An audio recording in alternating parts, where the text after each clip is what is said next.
கர்த்தருடைய மகா பரிசுத்த நாமம் மகிமைப்படுவதாக. யாக்கோபு 5ஆம் அதிகாரம் 16ஆம் வசனம். ஒருவருக்காக ஒருவர் ஜெபம் பண்ணுங்கள்.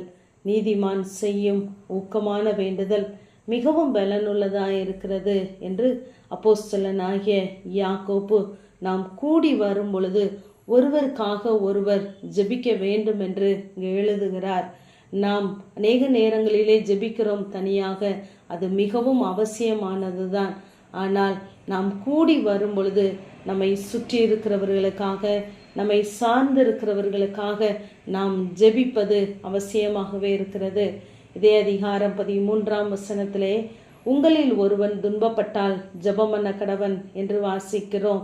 நாமும் கூட இப்படிப்பட்ட துன்பங்களின் வழியாய், பாடுகள் வழியாய் கடந்து போயிருப்போம்.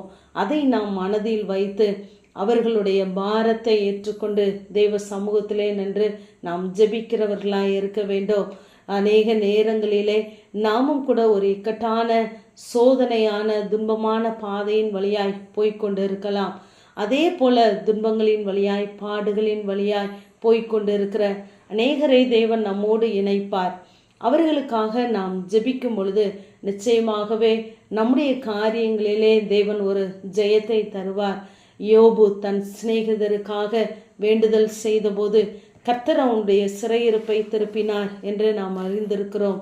ஆகவே நாம் மற்றவர்களுக்காக ஜெபிக்கும் பொழுது தேவன் நமக்காக ஜெபிக்கிற ஒரு கூட்டத்தை நிச்சயமாகவே எழுப்புவார். மோசே ஜனங்களுக்காக தேவ சமூகத்திலே போய் நின்றான். ஆனால் அவனை தாங்குவதற்கு தேவன் ஊரையும் ஆரோனையும் பயன்படுத்தினார். அதே போலதான் நம்முடைய வாழ்க்கையிலும் நாம் மற்றவர்களுக்காக ஜெபிக்கும் பொழுது மற்றவர்கள் நமக்கு ஜெபிக்கிற ஒரு சூழ்நிலையை தேவன் கட்டளையிடுவார்.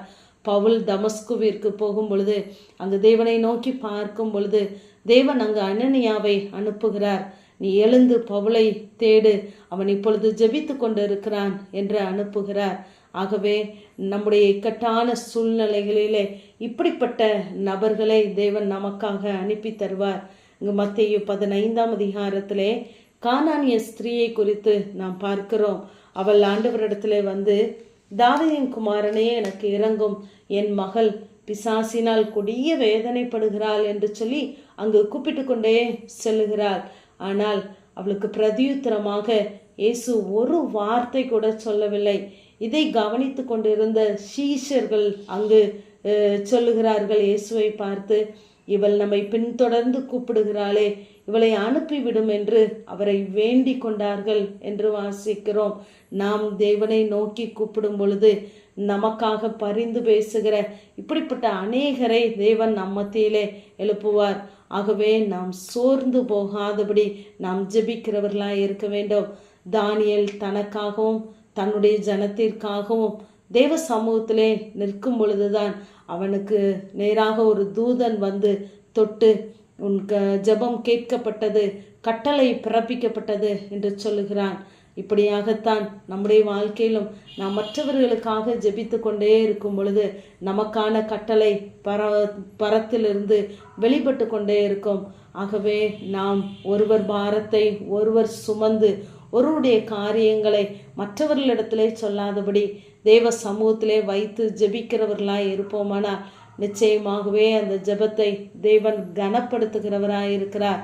நம்முடைய ஊக்கமான வேண்டுதல் பலனுள்ளதாக இருக்கிறது. ஆகவே ஒருவர் பாரத்தை ஒருவர் சுமந்து ஒருவர் காரியங்களை ஒருவர் பகிர்ந்து கொண்டு தேவ சமூகத்திலே போய் நிற்போம். நிச்சயமாகவே நம்முடைய ஜெபத்திற்கு தேவன் பதில் தருவார். ஆமென். ஜெபம். பிதாவாகிய தேவனே, குமாரனாகிய இயேசு கிறிஸ்துவின் நாமத்தின் மூலமாய் உடைய சன்னிதானத்திலே வருகிறேன். உங்கள் எல்லாருக்காகவும் எப்பொழுதும் தேவனை ஸ்தோத்திரிக்கிறேன் என்ற வேத வார்த்தையின்படி கர்த்தாவே, எங்களை சூழ்ந்திருக்கிறவர்கள் எத்தனையோ பாவத்திலே சாபத்திலே அடிமைப்பட்டு கிடக்கிறார்கள். அவர்களுக்காக நாங்கள் உடைய சமூகத்திலே பரிந்து பேச அநேகருடைய காரியங்களை சுமந்து கொண்டு ஜெப தூபமாக உடைய சமூகத்திலே நாங்கள் கொண்டு வந்து ஜெபிக்க கர்த்தர் எங்கள் ஒவ்வொருவருக்கும் வேண்டிய கிருபையும் பலனையும் ஞானத்தையும் கர்த்தர் தந்தருளுவீராக.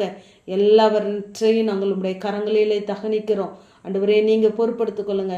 இயேசு கிறிஸ்துவின் மூலம் ஜெபங்களும் எங்கள் ஜீவனுள்ள நல்ல பிதாவே. ஆமேன்.